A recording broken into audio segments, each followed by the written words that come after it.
meyakini bahwa bulan haram itu bulan keramat, yang artinya bulan yang bisa mendatangkan kesialan. Sehingga mereka khawatir untuk melakukan hajat-hajat mereka di bulan ini. Takut menikahkan anak misalkan, takut melakukan perjalanan jauh, dan hajat-hajat yang lain. Maka jemaah sekalian, keyakinan seperti ini dalam ajaran Allah Subhanahu wa Ta'ala adalah termasuk dosa terbesar, yaitu dosa syirik. Termasuk menduakan Allah Subhanahu wa Ta'ala. Sebagaimana ditegaskan dalam banyak hadis.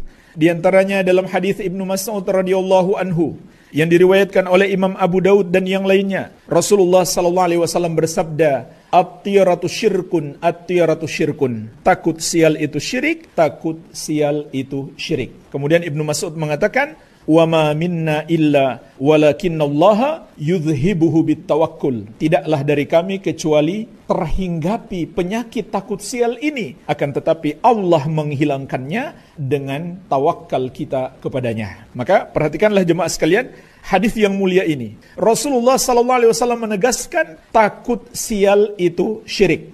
Hadis yang lainnya jemaah sekalian diriwayatkan oleh Imam Ahmad atau Barani dan yang lainnya dari sahabat yang mulia Abdullah bin Amr bin Al-As radhiyallahu taala anhumah. Rasulullah sallallahu alaihi wasallam menegaskan, "Man raddathu at-tiratu an hajatihi faqad asyrak." Barang siapa dihalangi oleh takut sial untuk melakukan hajatnya, maka dia telah berbuat syirik. Kalau ada orang yang merasa beruntung dengan bulan Muharram melebihi bulan-bulan yang lain, itu juga sama. Jadi di sini masuk dalam syirik sebab. Meyakini sesuatu sebagai sebab kesialan atau sebaliknya sebab keberuntungan, padahal Allah tidak menetapkannya sebagai sebab kesialan dan keberuntungan, maka itu adalah syirik. Karena hanya Allah Subhanahu wa Ta'ala yang maha mampu menetapkan sesuatu bisa mendatangkan keberuntungan ataupun kesialan bagi hamba. Dan ketahuilah jemaah sekalian, tidak ada kesialan yang Allah tetapkan bagi para hamba kecuali karena dosa-dosa yang mereka lakukan. Ini sisi kesyirikannya yang pertama. Sebab kita harus meyakini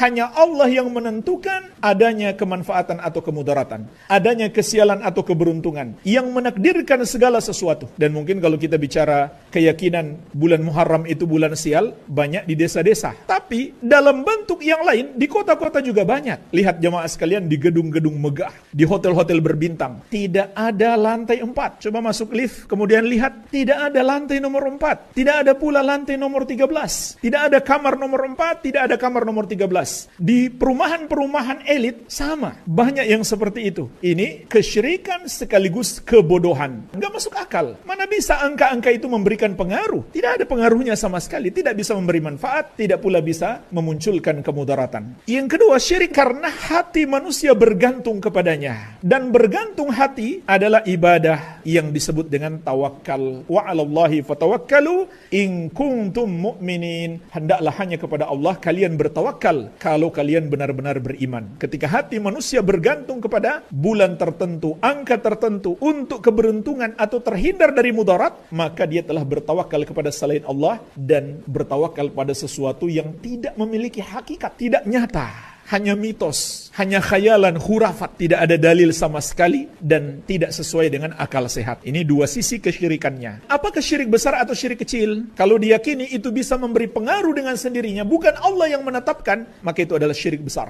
Tapi kalau diyakini itu hanya sebab dan Allah yang menakdirkan adanya kesialan itu atau sebaliknya adanya keberuntungan, maka itu syirik kecil. Kenapa? Karena seakan-akan dia bersekutu bersama Allah dalam menetapkan sesuatu sebagai sebab.